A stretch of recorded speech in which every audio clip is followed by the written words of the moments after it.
Okay, so I'm speaking to Matthew from Fairfax, California. Tell me a little bit about your business and what's been happening to you the last, I think it's 6 weeks. We started our business about 15 years ago, selling light up stuff. I started as a street vendor, and then I ended up putting up my own website.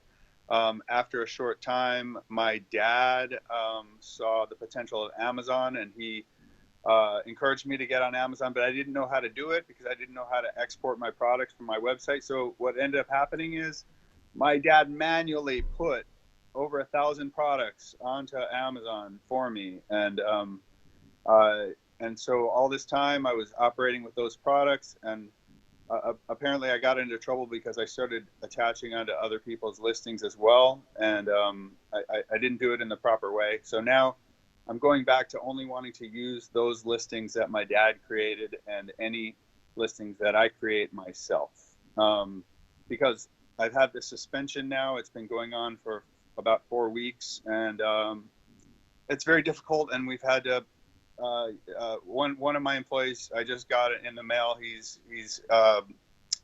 submit for unemployment insurance, and these guys that were working and supporting their families don't have anything to do now, and so and we're having a hard time getting by, and it's been very expensive and costly for us to deal with this problem. Right, but ultimately, Amazon's about the buyer experience, and they don't want to be, and also they want to limit liability. And somebody filed an IP complaint to you, against you. So what's your position on that? On the complaint, well, mainly there were 62 ASIN, I believe, that were reported erroneously, that were reported as intellectual property violations, and they were erroneously reported. It was a misunderstanding with our vendor, and our vendor has provided retraction letters for that. Then there were several others where we didn't list properly against those listings, where we had generic items and listed against those items, and that's a bad mistake, and we've learned better of that. Right. So why did you do that for? Why did we do it? Because it was so confusing. Amazon lets us attach onto listings, and it's very confusing as to whether or not the listings are permissible to be attached to. Oftentimes, even if they have a brand name, it's a generic sounding name, like it's called coins or something.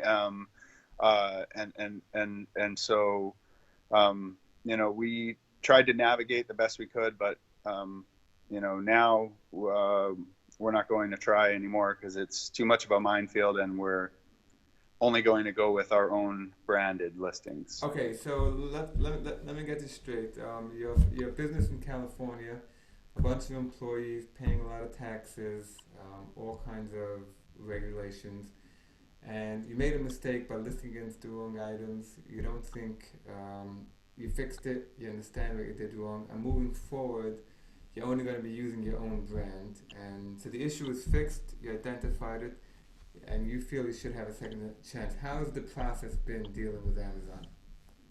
Well, the process has been very difficult because, um, for instance, when they first told us our account was suspended, they didn't give any examples of any ASIN that it was related to.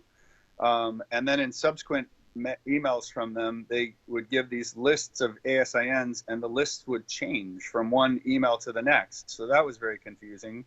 It would be very nice if they could just say, here is the problem.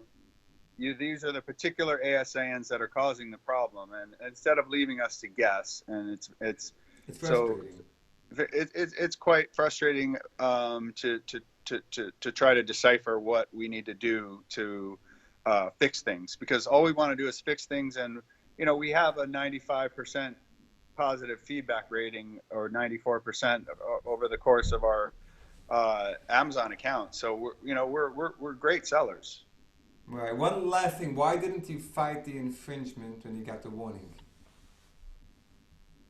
Fight the infringement. Yeah, deal with it. Like try to get a retraction. I I did on the 62 count. That was erroneous. The other ones I didn't fight because I figured I made a misstep, so I took them off and stopped selling them. Right, so that makes sense. But you think if you speak to somebody in Amazon for like 5 minutes, you can explain everything and they'll reinstate you, right? I think, in fairness, they should, because we can be great sellers and do great things for their customers and going forward, and we wouldn't fall into this type of misstep again. Right, okay, so I'm going to see if I can get some eyes on this, okay? Yeah. I hope, it's very tough dealing with Amazon, but we'll see what happens, okay? Thank you so much. Be well. Bye. Bye.